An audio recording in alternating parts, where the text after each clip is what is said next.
Merhaba arkadaşlar, kanalımıza hoş geldiniz. Bugün sizler için iki harika oyuncumuz Elçin Sangu ve Barış Arduç'un yepyeni ve güzel fotolarını sizler için hazırladık.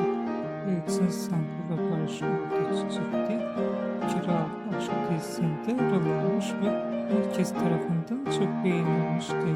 Herkes onları birbirine yakıştırdıkları için biz de sizler için onların en güzel ve en özel anlarını hazırladık. Bu videoların devamı gelmesini istiyorsanız kanalımıza abone olup yorum yazmayı unutmayın. Herkese teşekkür ederiz.